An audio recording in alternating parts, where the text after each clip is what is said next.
Viral ngayon sa social media ang mga video na ito kung saan makikita ang isang babae at lalaki na masiglang sumasayaw sa loob ng kanilang kotse habang ito'y umaandar. Bida sa mga videong ito ang editor at videographer na si Ras Barameda at fiancé na si Maura Bocarsan. Ang mga video para umano sa isang espesyal na okasyon. The main reason kaya ako siya ginawa talaga na without knowing na secret ko sa kanya, nagkukulik kasi ako ng wedding clip.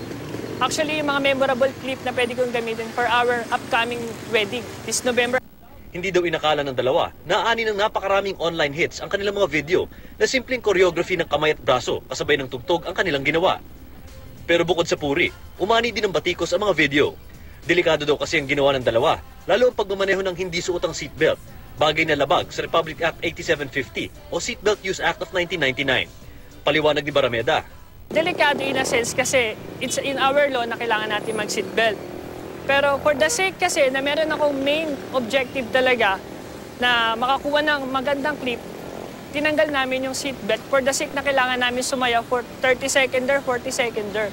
Tinanggal namin yung seatbelt para makasiyaw kami na matino, then we put it back naman talaga. Ipinakita ng GMA News sa Automobile Association of the Philippines ang mga video at bukod sa hindi pagsuot ng seatbelt, may iba pa silang pinuna na maaring pagmulan ng sakuna sa kalye.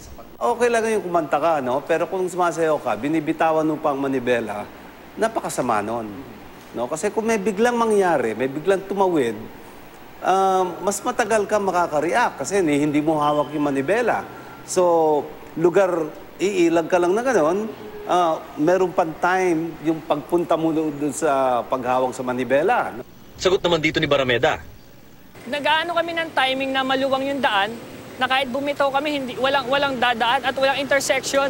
So mostly sa long stretch way talaga yon. So hindi naman siya ganun kadelikado. Just sa normal driving na bumitaw ka, pero yung mata ko naman, syempre nasa road pa rin. Binilaan din ng AAP ang mga motoristang gumagamit ng hands-free kits at traffic apps sa cellphone. Pag may kausap ka via the cellphone, ang utak mo nasa cyberspace eh. Kasi hindi mo naman nakikita yung taong kausap mo eh. So, ini-imagine mo yung mukha ng kausap mo.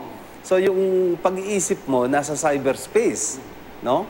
So, nadi-distract ang pagmamaneho mo. Kaya merong mga countries na kahit hands-free, bawal. Mark Zambrano, GMA News.